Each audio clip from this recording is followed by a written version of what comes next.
Welcome to class 30 जहाँ पे हम सीखने वाले हैं आज जीएसटी के बारे में एक नया चैप्टर।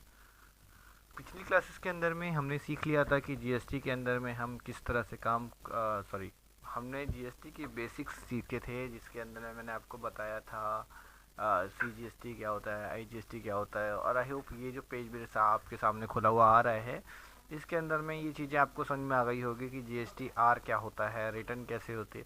ये पहले ना चीज़ों का मतलब समझना बहुत ज़रूरी है। जब भी आप किसी चीज़ को करें तो पूरे दिल लगा के उसको सीखें और उसका मतलब समझने की कोशिश करें, एकदम डीप तक जाएं। ठीक है, जैसे कि आप लोगों ने कल रिवर्सिंग का ऑप्शन का मैंने आपसे पूछा था रिवर्स क्या होता है, तो आपने रिवर्स टैक्स का मुझे आंसर दिया।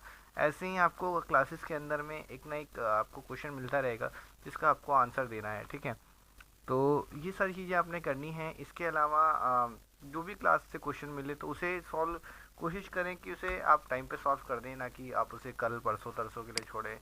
तो इससे क्या होगा, आप ढीले पड़ जाए। जैसे अभी भी रात के अगर 11:30 बज रहे हैं और रात को मैं आपकी वीडियो रिकॉर्ड कर रहा हूँ कि मैं कब सोऊंगा कब उठूँगा, तो मैं भी ढीला पड़ सकता हूँ, फिर ऐसे नहीं हो पाएगी क्लास। ठीक है, इसलिए आपको भी थोड़ा स्ट्रांग होना पड़ेगा। अब हम कहाँ थे कल? कल हम थे F11 F3 के अंदर में, जहाँ पे स्टेटरी टैक्सेशन को मैं समझा रहा था आपको। और ये था आपका जीएसटी डिटेल्स के अंदर में हमने इसको यस किया था। ये मैंने आपको बता दिया था। कुछ चीज़ ऑप्शंस जो हैं यहाँ पे, ये क्लासेस हैं, तो इनको अभी हम इसको एक्सेप्ट करा देते हैं। ये वैट होता है, पहले लगता था, अभी नहीं लगता है, इसको रहने दीजिए। फिर आता है एक्साइज ड्यूटी। ये एक्साइज ड्यूटी वगैरह होती है जो कस्टम वगैरह के लोग होते हैं, जब समुद्र वगैरह से आपका माल आता है तो उस पर एक्साइज ड्यूटी लगती है, सर्विस टैक्स लगता है। टीडीएस और टीसीएस ये अलग चीज़ है। अभी एक एक करके जैसे जैसे क्लास आगे बढ़ती जाएगी वैसे वैसे हम इन ऑप्शंस को भी सीखते जाएंगे। तो अभी हमने जीएसटी का ऑप्शन ऑन किया है और हम इसको एक्सेप्ट करा देते हैं। तो अब देखोगे कि आपको जब आप ये तो फीचर्स हैं, कंपनी फीचर्स के ऑप्शन हैं, F11 दबाने से F3 दबाने से ऑन होते हैं। इसके अलावा रिपोर्ट्स के अंदर भी कुछ ऑप्शंस बढ़ जाते हैं। अब हम डिस्प्ले में चल के देखते हैं। तो डिस्प्ले में हम जाते हैं तो हमारे पास अब एक नया ऑप्शन खुल के आता है जो स्टेटरी रिपोर्ट का ऑप्शन होता है। ठीक है, जब हम इस पर जाते हैं तो यहाँ पे एक ऑप्शन आ गया है जीएसटी। ठीक है, एक ऑप्शन खुल के आ गया। जैसे ही हमने जीएसटी को ऑन किया तो जीएसटी का ही ऑप्शन आ गया स्टेटरी रिपोर्ट्स में। ठीक है, अब देखो यहाँ पे तीनों ऑप्शन जो मैंने आपको स्टार्टिंग में सिखाए थे वो तीनों आ गए, जिसमें R1 R2 और 3 भी है। ठीक है, तो मैंने आपको बोला था कि R1 किसके लिए होता है, R2 किसके लिए होता है, 3 भी किसके लिए होता है। लेकिन फिर भी अगर आपको याद ना हो तो एक बार नोट कर लो कि हमने क्या बताया था आपको, GSTR। ठीक है, 1 ये क्या दिखाता है, ये सेल्स को रिप्रेजेंट करता है। ठीक है, तो कुछ चीज़ें ऐसी होती है जो आपको रट्टा होनी चाहिए, आपको मालूम होना चाहिए, हाँ ये है तो इसका मतलब ये है। ठीक है, अब मैं कह रहा हूँ GSTR2, तो आपको मालूम होना चाहिए कि सर अब तुरंत जवाब दो, इसके अंदर वही परचेज की डिटेल होती है। किसकी डिटेल होती है? परचेज की डिटेल होती है। फिर आपका मैंने कहा GSTR3 भी क्या है, तो आपने कहा कि सर 3 में डिफरेंस होता है। किस चीज़ का डिफरेंस होता है? सेल और परचेज का डिफरेंस होता है। ठीक है, तो ये बात हो गई यहाँ तक क्लियर। अब हम आगे देखें इसके अंदर, तो यहाँ पे 1, तो 1 में क्या दिखा रहा है, देखो यहाँ पे दिखा रहा है रिटर्न समरी। रिटर्न समरी दिखा रहा है number of voucher for the period. Period में भी कितने वाउचर हैं? कोई भी वाउचर नहीं है, 0 वाउचर है। Included in the return, return को इंक्लूड करते हुए भी नहीं, कोई वाउचर नहीं है। ठीक है, नॉट रिलेवेंट टू रिटर्न। इसमें क्या होगा कि अगर हम कुछ गलती कर देते हैं, कोई टैक्स अगर मान लो वो टैक्सेबल नहीं है या गलत तरीके से लगा हो तो यहाँ आता है। ठीक है, ये B2B होता है, बिजनेस टू बिजनेस होता है। ठीक है, बिजनेस टू कंपनी लार्ज के लिए होता है, ये स्मॉल के लिए B2C होता है। ठीक है, तो इसमें ये क्या होते हैं, ये फॉर्म्स होते हैं अलग अलग। ठीक है, इनको भी समझना बहुत ज़रूरी है, क्योंकि ये समझ में आ गए तो फिर आपका जीएसटी आपको समझ में आ गया। ठीक है, लेकिन अगर ये समझ में नहीं आए तो फिर थोड़ा सा मुश्किल हो जाता है। ठीक है, सबसे पहले तो ये समझिए कि जो भी ट्रांजेक्शन होती है वो एक बिजनेस से दूसरे बिजनेस में होती है। ठीक है, कोई भी ट्रांजेक्शन होती है वो B2B होती है। B2B ट्रांजेक्शन का मतलब एक बिजनेस से दूसरे बिजनेस। ठीक है, अब बिजनेस में भी कई तरह के होते हैं ऑप्शन, मैं आपको बताता हूँ। जैसे मान लो दो व्यक्ति है एक क्या है कि एक फर्म से दूसरे फर्म के लिए बिजनेस हो रहा है। ठीक है, एक फर्म से दूसरे फर्म, तो फर्म टू फर्म, यानी कि हाँ, मैं फर्म टू फर्म ना बोल के इसको मैं बिजनेस टू बिजनेस बोलूँ, है ना, business to business, firm to firm ना बोल के मैं इसे बिजनेस टू बिजनेस बोल रहा हूँ। ठीक है। ये क्या है, एग्जाम्पल मैं कह रहा हूँ कि LG ने किसको माल बेचा, तो LG ने सैमसंग को माल बेचा। तो यहाँ पे किसी व्यक्ति का नाम नहीं आ रहा है, दो कंपनियों का नाम आ रहा है। ठीक है, दो कंपनियों का नाम आ रहा है, एक LG एक सैमसंग, तो दोनों ही आपस में बिजनेस है। LG ने अपना अलग बिजनेस रन करते, सैमसंग ने अपना अलग बिजनेस रन कर दिया है। ठीक है, लेकिन एक दूसरे को जब माल बेचने की बारी आती है तो इसने इसको बेच दिया, तो यहाँ पे बिजनेस टू बिजनेस हुआ। ठीक है, कई बार क्या होता है, बिजनेस टू लोकल होता है। ठीक है, बिजनेस टू लोकल होता है, बिजनेस टू कस्टमर्स होते हैं। तो यहाँ पे बिजनेस टू कंपनी अलग होता है, बिजनेस टू बिजनेस अलग होता है। ठीक है, अभी हमारे पास क्या आया, B2B, आप इसको लिखना शुरू कीजिए, B2B, B2C और B2C। ठीक है, तो मैंने आपको बिजनेस टू बिजनेस बताया। अब मैं कह रहा हूँ आपको B2C क्या होता है, कि B2C सर आप समझाइए कि B2C का क्या मतलब है। ठीक है, तो B2C होता है बिजनेस टू कंज्यूमर, यानी बिजनेस टू कस्टमर होता है। ठीक है, कई बार ऐसे होते हैं जो बड़े व्यापारी होते हैं लेकिन उनके पास लाइसेंस नहीं है, या कोई ऐसी बात है जिसके ज़रिए क्या करते हैं, वो डायरेक्ट जो है बिजनेस टू कंज्यूमर पहुंचाते हैं। ठीक है, इंग्लिश वाले जो हैं वो लिख सकते हैं। ठीक है, the term business to consumer यानी B2C refers to the process of selling product. किसको रेफर कर रहा है, सेलिंग प्रोडक्ट को रेफर कर रहा है। एंड सर्विसेज, सर्विसेज को directly between the business to customers who are the end user of its product and services. Most companies sell directly to the consumers can be referred to B2C. ठीक है, कुछ लोग ऐसे होते हैं जो directly क्या करते हैं, वो बिजनेस टू बिजनेस नहीं जाता, वो बिजनेस टू कंज्यूमर जाता है। ठीक है, तो ऐसे में उन लोगों का जो बिल होता है वो B2C बनता है। ठीक है, तो ऐसे में मैं आपको कुछ एग्जांपल देता हूँ बड़े बड़े, जैसे कि आप अमेज़ोन ले लीजिए। अमेज़ोन पे कुछ आप ऑर्डर करते हैं तो कोई ज़रूरी थोड़ी नहीं कि आपकी कोई बड़ी फर्म हो तभी आप ऑर्डर कर सकते हैं। एक नॉर्मल इंसान एक कंघा भी मंगा सकता है अमेज़ोन से।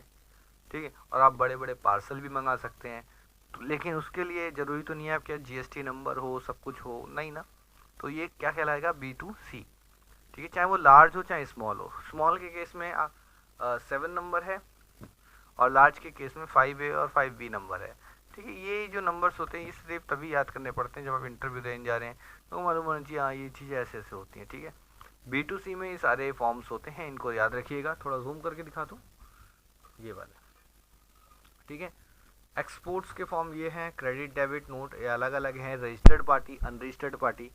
रजिस्टर्ड रजिस्टर्ड के अंदर में वो लोग आते हैं जिनके पास GST नंबर है, और अनरजिस्टर्ड में वो लोग आते हैं जिनके पास GST नंबर नहीं है। एडजस्टमेंट के लिए, नील रेटेड के लिए HSN कोड की समरी और डॉक्यूमेंट की समरी। ठीक है, यहाँ पे जो HSN होता है ना, ये इसमें क्या होता है, हर एक प्रोडक्ट का एक स्पेशल कोड होता है।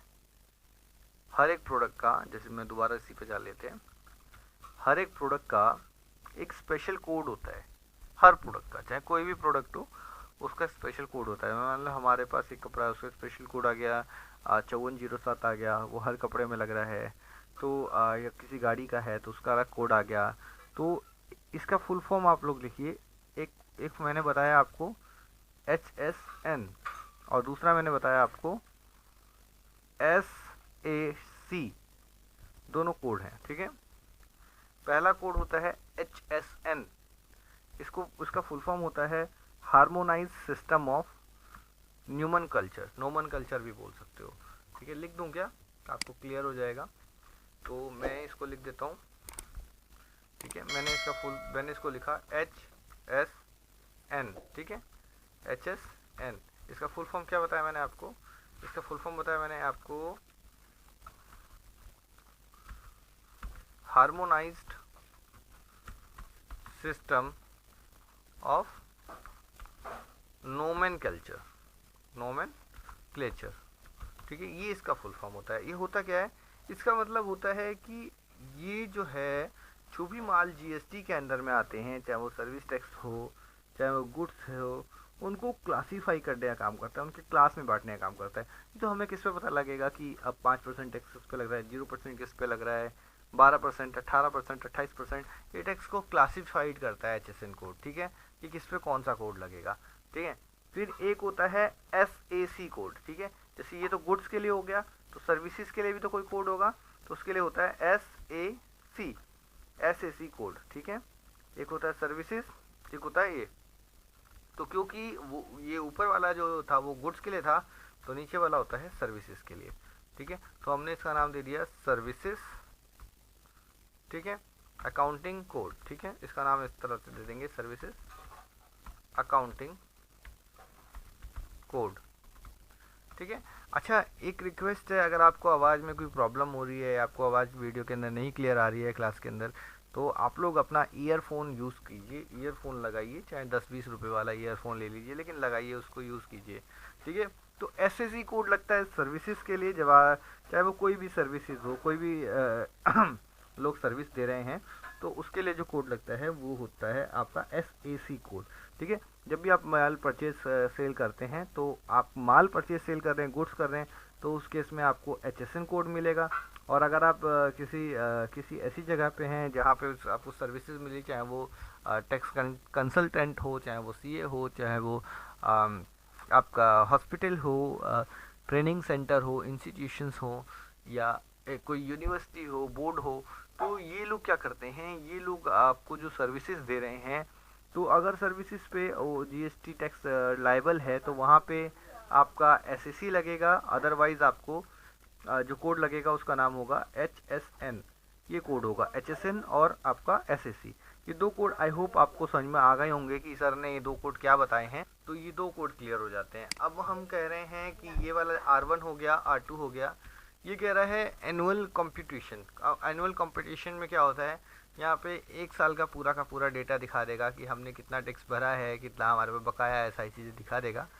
ई-वे बिल जो होता है, जो मैं आपको कल भी समझा रहा था कि ई-वे बिल क्या होता है, जब भी आपका माल 50,000 से ज़्यादा की श्रेणी में आएगा, ठीक है, सीरियल में आएगा, तो उस क्रम में क्या होगा कि आपको एक ई-वे बिल प्रूफ के तौर पर जनरेट करा के देना पड़ता है, जिसके अंदर में सारी डिटेल होती है कि आपका माल कहाँ से कहाँ तक जा रहा है, कितने किलोमीटर की दूरी तय करेगा, क्या माल रखा हुआ है, कितने रुपए का माल रखा हुआ है। तो ये सारी चीज़ें होती हैं जो आपका ई-वे बिल में कवर होती हैं, ठीक है। जब हम आगे GST के बाद इसका काम करेंगे, तो उसमें आपको ये सारी चीज़ें समझ में आ जाएगी। एक्सपोर्ट आपको मालूम ही है, एक्सपोर्ट क्या होता है, इम्पोर्ट क्या होता है, ठीक है। तो इम्पोर्ट फिर भी आप ध्यान रखिए कि ये छोटी छोटी चीज़ें ऐसी होती हैं जिनमें लोग कंफ्यूज हो जाते हैं, कि बोलते हैं सर इम्पोर्ट क्या होता है, हमें समझाओ। कि मैंने कहा अभी तो आप बच्चे हो, फिर 12वीं क्लास से पढ़ रहे हो, ठीक है। तो मैं आपको आसान तरीके में समझा, यहाँ पे IM है इम्पोर्ट, ठीक है। तो इम्पोर्ट मतलब बोला है आना, ठीक है। तो अगर आपका कोई माल बाहर से आ रहा है, तो आप बोल सकते हो इम्पोर्ट हो रहा है, ठीक है। और एक्सपोर्ट मतलब होता है माल को बाहर जाना, यानी हमारे देश से माल बाहर जाता है, तो वो होता है एक्सपोर्ट। इंपोर्ट एक्सपोर्ट समझ में आ गया, इंपोर्ट क्या है, एक्सपोर्ट क्या है। तो ये बोल रहा है, अभी ये बोल रहा है एक्सपोर्ट फॉर ई-वे बिल, यानी ई-वे बिल के लिए एक्सपोर्ट करना है, यानी कि हमने डिटेल इसकी डाल रखी है, हमें क्या करना है, हमें ई-वे बिल को पोर्टल पे भेजना है। तो ये एक्सपोर्ट के लिए कोडिंग है। उसके बाद ये अपडेट, कोई अगर बिल में कोई चेंजेस होती है उसको अपडेट करना है, कोई इन्फॉर्मेशन अपडेट करना है। तो मैंने कहा कि भाई मेरी ये पार्टी है आशीष सोनी एंड सन्स, जिसके मैं यहाँ से यहाँ तक के बिलों में अपडेट कर रहा हूँ। तो ये सारी यहाँ पे अगर बिल आ जाते हैं तो उसका अपडेट आ जाते हैं। देखो ई-वे बिल नंबर आ रहा है, डेट आ रहा है, टैक्सेबल इनवॉइस नंबर, ठीक है। ये सारी चीज़ें यहाँ पे आ रही हैं, ठीक है। रिपोर्ट हम देखना चाहते हैं, रिपोर्ट देख सकते हैं कि उन्होंने किस किस वाउचर के लिए क्या क्या कोड बनाया है। कोई चालान है जो हम देखना चाहते हैं, उसको रिकन्सिल करना चाहते हैं। देखो चालान के अंदर में क्या क्या चीज़ें, रिकन्सिलेशन में चालान में यहाँ पे आ गया डेट, यहाँ पे हमने किस माल के लिए हम चालान बना रहे हैं, कौन सा वाउचर है, वाउचर का नंबर क्या है, टाइप क्या, परचेज है, सेल है, कौन सा वाउचर है, उसका नंबर क्या है, टाइप ऑफ पेमेंट क्या दे रहा है, कैश दे रहा है, चेक दे रहा है, कैसे टाइप कर रहा है, ठीक है। पेमेंट का पीरियड क्या है, मतलब कितने तारीख से कितने तारीख के बीच में हमें उसकी पेमेंट लेनी है, ठीक है। मोड ऑफ पेमेंट मैंने आपको बताया, टाइप ऑफ टैक्स पेमेंट लिखा हुआ है, आप टैक्स पेमेंट कैसे लेना चाहते हैं। यहाँ पे मोड ऑफ पेमेंट, आप पेमेंट कैसे बैंक से कर रहे हैं तो बैंक का नाम आ जाएगा। Common portal of identification CPIN होता है। ये चीज़ें जो होती हैं, ये शॉर्ट फॉर्म फुल फॉर्म मिलते हैं, तो इनको हाथ के हाथ लिख लेना आप कॉपी में, ठीक है। ये इंस्ट्रूमेंट नंबर है, यानी कि आपका चेक नंबर मांग रहा है, ये डेट मांग, तो पूरी डिटेल हो गई, ठीक है। तो ये GST का रेट सेटअप है, मैंने आपको कल भी सिखाया था कि अगर आप एक ही तरह की आइटम बेच रहे हैं तो आप उस टाइम पे आप रेट रखें, नहीं तो आप रेट ना रखें। अब जैसे आपको यहाँ पे देखो, आप देख रहा होगा कि जब आप पहले कैसे कैसे आया वो समझिए। आपने जीएसटी गेटवे ऑफ टैली के अंदर बाहर थे आप, फिर डिस्प्ले में गए, स्टेटरी रिपोर्ट में गए, और स्टेटरी रिपोर्ट में हम जाके हम देख रहे हैं जीएसटी रेट सेटअप। तो हम ये कोडिंग देख रहे हैं कि हम कैसे कर रहे हैं। जीएसटी रेट सेटअप में हम जाते हैं तो आप देख रहे हो कि जो इलेक्ट्रॉनिक में ही हमने एलजी टीवी खरीदा, इसका कोई रेट सेटअप नहीं है इलेक्ट्रॉनिक में। मैंने कहा मुझे ये रेट सेटअप करना है, तो आपने क्या करना है, आपने सिंपली अपना जो कीबोर्ड है आपने इसको देखना है, और यहाँ पे जो इलेक्ट्रॉनिक वाली है कि मैं कह रहा हूँ कि कोई भी इलेक्ट्रॉनिक आइटम है तो उसका मुझे रेट कन्फिगर करना है, मुझे रेट पता होना चाहिए कि क्या रेट हम बेच रहे हैं। तो यहाँ पे वो चीज़ आ जाती है। जैसे मान लो कि रेट में इलेक्ट्रॉनिक्स के अंदर में देखो, यहाँ पे ऊपर इलेक्ट्रॉनिक्स हो गया, मैंने कहा हेड ईयरफोन का रेट सिलेक्ट अगर हम कर रहे हैं कि ईयरफोन का रेट क्या होता है, तो हम यहाँ पे क्या कर सकते हैं, हम यहाँ पे ऑल्ट के साथ एस कर सकते हैं। इसको दबाया, ऑल्ट के साथ हमने किया एस, सेट रेट हो गया। तो जैसे ही मैंने ऑल्ट एस दबाया तो यहाँ पे आ गया क्लासिफिकेशन अनडिफाइंड है, अभी तो हमें डिफाइन नहीं किया है। इसका कोड मान लो मैं रख देता हूँ, कोई भी कोड अभी तो मैं लिखने के लिए रख दे रहा हूँ, ठीक है। ये कोड मिनिमम 4 डिजिट का होता है, उसके बाद आगे आप जितना भी बढ़ा सकते हैं, ठीक है। ये ऑन वैल्यू पे जो टैक्स लग रहा है वो मैंने कहा इलेक्ट्रॉनिक की जब भी बात होगी तो मैंने यहाँ पे टैक्सेबल आपको करना है, नहीं तो टैक्स नहीं लगेगा, ठीक है। मैंने कहा जब भी इलेक्ट्रॉनिक्स की बात होगी तो 12% अपने आप ले ले, चाहे वो IGST चाहे CGST या कुछ भी हो, ठीक है। ये देखो यहाँ पे टैक्स लग गया ईयरफोन पे। इसी तरह से हेडफोन पे टैक्स लगाना है अपने को, ठीक है। जैसे मैंने लिखा तो आप देख रहे हो कि मैंने 12% लिखा, 6 अपने आप डिवाइड हो गया। यहाँ देखो इंटीग्रेटेड 12 है, CGST IGST 6% डिवाइड हो गया। अब मैंने इसका रेट सेट किया ऑल्ट एस, फिर मैं यहाँ गया, मैंने फिर से 1207 लिखा, मैंने कहा ये इसका कोड है, इलेक्ट्रॉनिक आइटम है ये, ठीक है। ऑन बिल, ठीक है। इसको हम टैक्सेबल करना पड़ेगा, ये 12% रखना पड़ेगा, इसको कर देते हैं और कंट्रोल ए, ठीक है। ये सेट हो गया। अब ये तीसरा आइटम क्या बोल रहा है, ये कह रहा है सैमसंग की वॉशिंग मशीन है, इसका नहीं सेट हुआ। मैंने कहा ठीक है जी, इसका भी कर लेते हैं। मैंने कहा 1207, क्योंकि इलेक्ट्रॉनिक आइटम है तो ऐसा होता है कि इलेक्ट्रॉनिक है, खाने पीने की चीज़ें, हर किसी पे जो रेट है वो अलग अलग डिवाइड कर दिया गया है। टैक्सेबिलिटी टैक्सेबल है, यहाँ पे 12% का टैक्स भर रहा है, ठीक है। तो हम इसको कर देते हैं एक्सेप्ट।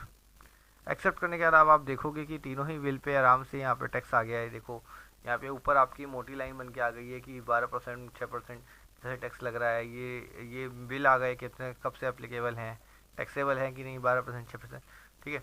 ये टैक्स लग रहा है, ये हमने आपको करके रखा रेट सेटअप के अंदर। अब ये फिर मैप ऑफ QC कह रहा है, तो यहाँ पे हम इसको PC में रखते हैं। PC में UQC होता है यूनिट क्वांटिटी कोड, ठीक है। अब अपडेट पार्टी GSTIN, अगर आप इसमें टैली में एक फ़ायदा है कि अगर आपको एक साथ अपडेट करना है तो आप इसको अपडेट पार्टी में सिलेक्ट करके इस तरह से आप सिलेक्ट करते हैं, तरह से आप डायरेक्ट भी कर सकते हैं, आपको कोई दिक्कत नहीं है। पार्टी का नाम क्या है, डिमिड है, कैसी पार्टी है, जैसे मैंने कहा पार्टी है, ये लिखा मैंने पार्टी, मैंने इसको लिखा स्पेशल इकोनॉमिक जोन में नहीं आती। इसका GST कोड क्या है, फटाफट डालते जाओ इस तरीके से। जो भी GST नंबर मिले आपके पास, इतनी सारी पार्टी हैं, उनका GST नंबर फटाफट डाल देंगे तो ये आपका काम आसान कर देगी। और फिर हम इस डायरेक्ट हम इसके अंदर भी आ सकते हैं इन्वेंट्री वाउचर के अंदर में, और वहाँ पे हम वाउचर करके देखेंगे कि किस तरह से वाउचर होता है, ठीक है। तो यहाँ पे हम लोग आ गए हैं और हमने क्या करना है, हमने वाउचर में जाना है और F9 दबाना है, और यहाँ से परचेज़ की एंट्री आपने करनी है। दूसरी जो चीज़ें आपको सिखाई जा रही हैं वो चीज़ें आपने याद रखनी है। जैसे मान लो मैंने कहा कि यहाँ पे परचेज़ है तो मैंने इसको 2020 दाम दे दिया, कि मैंने 120 दे दिया, ठीक है। पार्टी का नाम मैंने रख दिया डबल इलेक्ट्रॉनिक्स, ठीक है। परचेज़ ले जाए, परचेज़ अकाउंट आएगा। अब मैं यहाँ पे सैमसंग वॉशिंग मशीन मैंने 100 पीस ख़रीदी थी, तो हम क्या कर रहे हैं, हम भजनपुरा के लिए मैं कह रहा हूँ 50 पीस और ले लेते हैं। रेट अपने आप आ गया। अब मेरे को टैक्स लगाना है, तो एक छोटी सी बात आपको याद रखनी है कि जब भी जो टैक्स लगेगा आपका, जब भी जो टैक्स लगेगा वो जो टैक्स होगा आपका, वो आपका यहाँ पे ऐसे लगेगा, ठीक है। ऐसे मान लो ये आपने रेट वे भर दिया, एंटर करा, तो जब आप एंटर करोगे ना एक बार और, तो आपको यहाँ पे देखो अभी तक यहाँ पे नीचे कोई निशान नहीं है, अमाउंट के नीचे देखो यहाँ पे कोई निशान नहीं है, ठीक है। लेकिन जैसे ही आप एंटर करोगे ना तो आपके पास एक निशान आ जाएगा। देखो ये ठीक इसके नीचे की लाइन में आया है और यहाँ एक निशान आ गया, ठीक है। तो आपने एक बार और एंटर दबाना है तो ये लाइन से ऊपर हो जाएगा। अब यहाँ से लाइन गायब हो गई, देखो पहले जादू, देखो यहाँ पे लाइन आ गई, लाइन गायब करनी है, ठीक है। अब हमें एक और हमें लेज़र बनाना पड़ेगा, ठीक है, क्योंकि अगर ये पार्टी दिल्ली की है, पहले पार्टी चेक करो, तो हम अल्टर करते हैं कंट्रोल के साथ, एंटर दबाते हैं, और पार्टी दिल्ली की है नहीं, पार्टी उत्तर प्रदेश की है। तो उत्तर प्रदेश के लिए मैंने बताया था कि अगर आप एक जगह से दूसरे स्टेट के अंदर में काम करते हैं तो वहाँ पे जो आपका टैक्स लगेगा वो क्या होगा, IGST होगा। तो हमने क्या किया, हमने एक कंट्रोल ऑल्ट के साथ सी किया और इसको रखा IGST की श्रेणी में। और IGST हमारा कितने परसेंट लग रहा है, तो मैंने कहा भाई IGST जो हमारा लग रहा है वो 12% लग रहा है, लेकिन आपको 12%, 6% इसको तभी बनाए जब आप क्या कहते हैं, आप आपके पास अलग अलग रेट्स हों, अलग अलग आप इसको करते हैं तो आप करें, नहीं तो इसको ऐसे ही रहने दीजिए, ठीक है। और मैंने कहा कि मैं इसको IGST ऐसे ही रहने देता हूँ, ये क्या करेगा अपने हिसाब से कैलकुलेट कर लेगा, ठीक है। IGST के आगे रेट लिस्ट ना लिखें कि 12% है, 3% है, बाकी आपकी मर्जी है, इससे क्या होगा, काम आपका आसान हो जाएगा। कभी भी जो टैक्स होगा वो ड्यूटीज़ एंड टैक्सेस के अंदर में आएगा, क्योंकि हम ड्यूटीज़ एंड टैक्सेस ले रहे हैं, यहाँ पे GST सिलेक्ट करना है आपको, ठीक है। इंटीग्रेटेड है, IGST है, इसको रहने देते, परसेंटेज कैलकुलेशन कुछ नहीं डालना, कंट्रोल एक्सेप्ट कराना है। और ये देखो अपने आप इसने टैक्स ले लिया, 45,000 का टैक्स ले लिया 3 लाख पे। मैंने इसको एक्सेप्ट कराया और मैं समझता हूँ टैक्स की एनालिसिस करता हूँ कंट्रोल लेकर के, तो मैं बैक जाता हूँ पेज अप और मैं टैक्स एनालिसिस करता हूँ। तो आपको सिंपल ऑल्ट के साथ ए दबा देना है, ऑल्ट ए, टैक्स एनालिसिस के लिए, ठीक है। आप बोलोगे सर कैसे किया, तो देखो यहाँ पे ये सारी चीज़ें हैं, और यहाँ देखो साइड में ही आपको ऑप्शन दिखाई देता है टैक्स एनालिसिस का। आप चाहे तो माउस यहाँ क्लिक कर दें, नहीं तो ये देखो ये पतली सी लकीर है, इसका मतलब होता है ऑल्ट, और ऑल्ट के साथ ए दबाना है। तो जैसे ही मैं ऑल्ट ए दबाऊंगा तो ये खुल जाएगा। ऑल्ट F1 दबाते हैं किसी भी काम की डिटेल को देखने के लिए, तो यहाँ पे दिखाई दे रहा है कि ये आपका टैक्सेबल वैल्यू है, जितना आपने टैक्स भरना था, और ये टैक्स रेट लगा है 12%, और 12% लग के आपका ये आंसर आ गया ये आपका ये बिल बन गया, ठीक है। अब आगे की डिटेल में आपको सिखाऊंगा कल की किस तरह से आगे और काम करना है आपने। अभी इसमें बहुत कुछ नया आपको सीखना है GST के अंदर में, अभी तो पार्टी शुरू हुई है, तो बहुत सारा ख्याल रखिए अपना, और इसको कीजिए, आप पूरी हार्डवर्क कीजिए, ठीक है। GST के IGST के आपको 2 बिल बनाने हैं, एटलीस्ट आप 2 बिल बना के स्क्रीनशॉट करके आप मुझे सेंड करें मेरे पर्सनल नंबर पे, ठीक है। और कोई भी दिक्कत, आप परेशानी आप फेस करते हैं तो आप मुझसे क्वेश्चन पूछ सकते हैं, ठीक है। आप कभी भी क्वेश्चन पूछ सकते हैं, मैं आपको रिप्लाई करूंगा, ठीक है। तब तक के लिए अपना बहुत सारा ख्याल रखिएगा, बाय बाय, टेक केयर।